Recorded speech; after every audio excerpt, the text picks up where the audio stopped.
scholarship secretariat no maybe e koso so bampani akase omunye nhwehwemu kakra.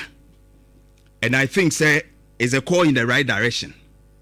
But mampani asemo wo so omunye nhwehwemu no eye ade we era Kofi ofosu Kwadwo ofosu nkansa na papa yi ono na nkane na eba National Entrepreneurship and Innovation Program odano Ekufuado apenso na wa make allegation be wild allegation say Ghana scholarship no ye ton Kenya de fraud because yate da say scholarship yi manfo ton aban bi obeba bia yete omo ekutuatua sika gide kotra broche we Kenya news but aban we ba no oso obeye reset eno ne agitum enso yete sa no eyade eboye pusa pa but asem ni nie ye wokan ye ni entie kakra pocket to pretend say because this is over ekra me obi akoto for scholarship.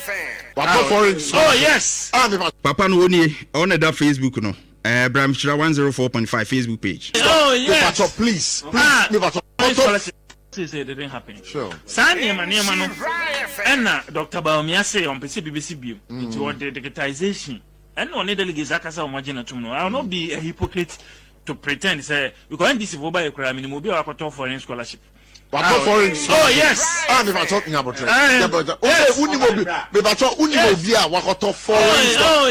Please. Foreign scholarship. Oh. Nipa no Osi nipa no ho obi akoto foreign scholarship na eye ya na bekai saade wi Kwaku Asafuaje last year June 4 2025 ti Asafuaje ewo eye UTV because it got to a point UK universities no do na say omonje beneficiary from the secretariat again. I can't say that one moment you never be become. Enti me ko yi me so maka tro mu say no kre me so me ban sa kana ye me kra na anka me enti for this year yen for student bia emba UK and some be compounded debt. In fact it was a presidential directive. Okay. Chief of staff communicating my say we should not add on to the debt, especially in UK, because would will be quiet. Yes, I would not on just one cost because I feel also renew then. A man to roll over not debt no. Allegations we by na Mekaya Asafuaje asembia waka etwem Kwaku Asafuaje ono na registrar scholarship secretariat na okan say from June that time okasa na fe no a omo bae no omo ma obia foreign scholarship obetra Nhyira FM so can the same thing say foreign scholarship the omo suspend this and say car eda ho wa ma no ne nya asem ketoa and so every allegation we ya Kwadwo ofosun cancer de bae no na me nwanwa kakra say adan die na ekoso ebia ye de yennim but through the discussion no me kai say scholarships no your scholarship secretariat Asafuaje mo side there by your other people are almost so get fund there wo GMPC foundation there so ho to say wo Mr. Paul AJ papa ya that screen so one na in charge of get fund there no and your ma Helga Buadi ai ono nso ya administrator ema GMPC foundation GMPC scholarships no ono nso na hweso ma mi a ono nso eda screen so Helga Buadi ai omo na hwe sa etinipa miense Kwaku Asafuaje for Ghana Scholarship Secretariat, Mr. Paul AJ for Get Fund, and of course Buadi Aye Helga ono nso for GMPC scholarship no omo mu wan na tin office ya oji sika de nkrofo kọ amanone on basis of scholarship. Now I'm happy say His Excellency John Dramani Mahama ese omunye nhwehwemu NI before National Investigations Bureau omunye nhwehwemu na Kameye very much disappointed, especially in Kamia Minya, and I really don't believe it because the voice here me boy actually oma suspended scholarships no because a cow. It Kameye much disappointed because I know Asafuaje and I know how principal are. Oh yeah. As for no dear, I've been close to him a bit, meaning how principled he is.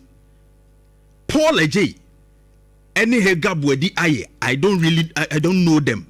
You do about appointment here and me who but enka nipa me de meye surprise pa woni dem eye Kwaku Asafo. I'm happy say presidency yenye nhwehwemu. Na ne mekani Kwadwo ofosun kansa. Say na before to nsa frɛ ne na investigations ne hyase ne yesi won kyerɛ nipa koro omo nipa koro din na on kyerɛ ba bia nipa ne kotua sika ne ade na ebia koduru no wontimi nkyerɛ no wɔyɛ ne ho kokko asa na mpanimfu otwe ne mu a emma wo bia magina ha enkoye ne yɛ demonstration release him yese bia wo Ghana ha sei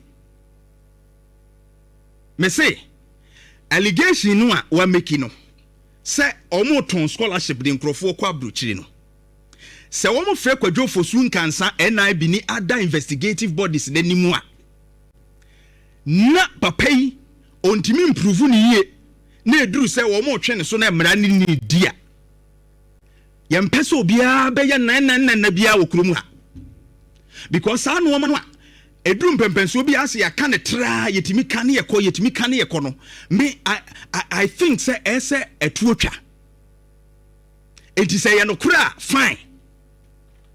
Basenya no kure no mu de na fa mra kwan so a obi anye din ye mpedede bia wo kurom a. That is what I can say.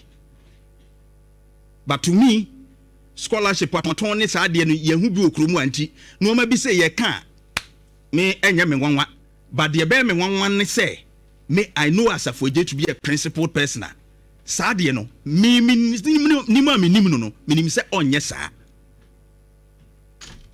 Nanso allegations do be a miki and hwehwemu ni cost no mu say substance nim no mo de na famra kwa so a we don't want anybody to make noise because allegations ye di gu nipa ni mu ase kan sam tu nipa so na do so okromu a enough is enough.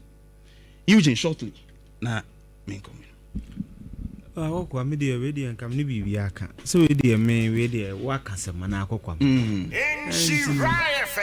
you help the investigative process here Friday evidence about come akokwa ni me views about this me scholarship be be akokwa me fa so bi eni so it me mo bi scholarship ko course when we UK political science marketing this one course now TTD ni bi governance de ben course nsu le go nchire bi wa ha so ho nti me menya sa courses ni na ye ntwam eso okoye bibia specialized ade our food ebi advanced psychiatry bibia no ne de ye kire ne he nye yie wa kwa pounds e ko tuocha mankrofo ye de be do me economy sika kase ye ye na ne de ma KNUST for they will be have enough resources to expand their campuses omobabwa enti ehwehwem ebeboa IGF allegation exactly ye me nhwehwem him na brantie no ni evidence bia ne ade a na aye me be a simple matter but the substance for me is that akokwa there's no way you tweet come on go focus sociology and o tietie course no bia ebi wo ha course no mo kokro nkonyo ba onya dwumanye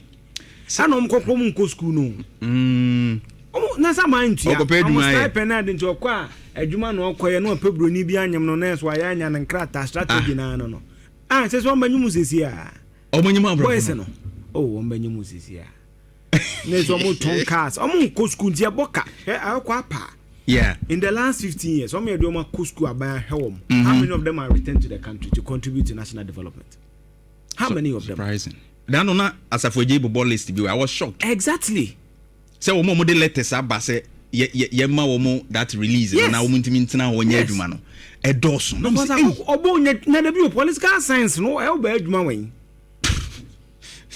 wo no science wo nyanza se do bodu mu ne ayima wo free party na ba adwuma na wo science no nyanza se edu nketia adwuma bi eni ho onti akokwa esi focus say ye technical universities no enya won wansa kra technical university me graduate more marketers than engineers it is a misnomer why you gain a KSTU on command the to become ne bia ye kire marketing business engineer auto engineer ne ade ena boys wo musiro ka ma 1 month na ni apa this is what the investors must teach us or you change a specialist to be come KTI opeka explain na ko KTI no me come because they have the expertise.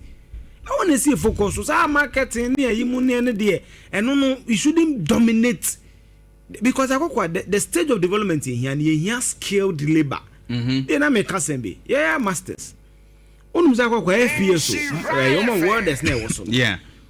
Before you become an welder on an FPSO, a car FPSO, a ship na ye di 2 oil sand transport no. FPSO ship no. And ya welder na Swami magazine welder na DS Edman, you need ISO certification. Okay. As I say, international standards organization must certify you say wa kokwa. O level of world na nyansa na wo utrimu no. Ye du ko US a utimi ye. What I say? That is why your Ghana Standards Board. You measure there by standard, the same standard that Ghana and the UK, and the US. That's why I have standardization. And no I see school so no more many brain no more many come home. I when they tell any pama dear mama. Obesha shirt no, bottom wa ho ne wa. Basa. Ba fu so na atoy no, oto so ye bia bibia e kama. Akwata se. Because no nipa no so apprentice bo no nya papa. Enti we no so no master no kra anya correct an apprentice. Akwata se. So that is why you must focus on your scholarship na, and you see most people scholarship na work political experience. Nancy at least leaky. Who for that we say names no. Yeah. Say names no heavy. Achine buru abi. Omo enim on politics o madi mi no politics MPs no mo na yi na kra no na mu asa. We need to streamline some of it. This time Kokobo twa Kokobo scholarship mani age no. Yeah. Omu twa Kokobo so no mani age. Because Kokobo akuafo na nkasa kra emanya bi. It's a focus on local scholarship. Yeah. Let's build capacity because lecturers ni betimi anya dwuma ye more. University betimi afa dwuma ne ade. What this kind of come obi man so na protest na de bi omo kemo na musika mayo. Akwa serious. Even sa de na de yankra no kra papa. Kwa Ghana atia na ho kirewa. Den do bobi wuro bi fie mu abetimi anya banku ade achi su bi na da. Waye. Aburu kire de hwan obeda bonten. So all those considerations we must be serious. Maybe I see a human and human de substance I don't want to go into that. Come here banty me just smoke me yamzo serious. Yeah. Into me I don't discuss, I don't waste my time on that. But me the baby me Japan is a kokwa. Yentwem. Yenye ni mo local. And a local and teacher and nurse I had those once a Ghana so be nursing a one eye yintino na nurse de be a pa banjuma. Yempe handsome. I go Moscow. Nancy me walk a abante be gate, a gate at the told down. O share a cocoa ingenuity so be bet me a gate na you know Hosa. And that's what almost stars power. Baby. Obit me 2 breaks. It was a come out. I brand you sit down yet. I love it from it. Now, oh, the stress and 1 lay breaks. No, what was a ingenuity be right? A bianca, a man of fancy, you be manufacturing crabia, a babwa. Well, why him? School, no caprenim. Nebusu be a cuckoo, the Kuniji Mosa and the banners, and no one I got my vigilance here and come. Who are back at your song? It's can be any. But I walk where obitimi ye dwuma bi ma panu ajo 500 that cool. So market su 2 million crack what we saying. Yeah. What's I say? So they lack is financial management. Tell me say no Ghana Scholarship Secretariat no target na ko dem catch say when we look at nation development it's about deliberateness. It's what means on mind you focus on. Yeah. This 1 year we training fitter for. Yeah. Fit need me ya kama kokwa na boat na de call ya tie na what aye we no what's in the refi sure no the two abom na so de nam na age fans unim se wugu na so nia na tag jansi tie tu yi ai nyami we copy mu bia so ati ase it ni nya e focus area kokwa se ehwe e na he Thailand look most news item to go for na age afa to go for na age afa by the Bia Coitum political science. Yom Koya, cause what they are for Jebel or the life changing skills. Life changing skills. Your life is where you buying change. Bawko, where Thailand now will be fear 2-bedroom quiet Thailand. I cook a cacra benya woman, assemble some sure. POP. Nancy Manafu project where Hokwa, Ivory Coast for the some to POP, no to mention upon Mona, edges edge man. Yeah, Ivory Coast for Ghana for Webon bet me. Yes, and yet mean POP. Is it Ivory Coast ni Burkina for no na saa nyuma no ase o ma besua akwa ni some meet new site okọ new site na hwem pa omo nya Ghana for your wade bi wo hu Ghana ni a ne nante kra kire na omo kra so omo charge nko yes unse Ghana for na ni ate mo omo charge no aya na no eden kakra akwa eti saade na esem ya ni komi se pa kwa me ko ba bio pa sasa Schrödinger equation mi nya bio fa so bi mampa anya bibia think in training more hands-on skills akokwa he na nse ba ko bi kura ba eni sa manfo adwe ma so omo ye pay ade uhun wo bi ase de dado asenses yeah o ma design graphiato you know akwa score mo gini chroma no tu tie mi na aba bi yi wa tromionu emfa pa master bi ye papa na mani ni na chi no akwa unu zankofo ni se na ye ba fia ye mfrom ba omo so ne so you just say to multimedia mini kapre uno be frew what is about Sankrofon? All we need is that we need the institutions to properly align them. So I have scholarship secretary CK, yen half for my investors now. And the investors should even pick them. I come me show material care university. Let me hear you okay no so munim kra no mo ya ade omu ni bi. Na ne aka ne fem koma akwa Erica J. NEIP. Yes, no mun training national apprenticeship. Papa. Sure. Me cry the menya coders program no dem na high go codis in China ni na India ni ye de ye manual intina ya no pa na benkwa ye ready 7 abete ubenya biato abutiri unya bete 7 aja say ti ye dwuma na manual work right na kokwa ye nya sa da na beboa ye sure me dan see you know say to the fact checker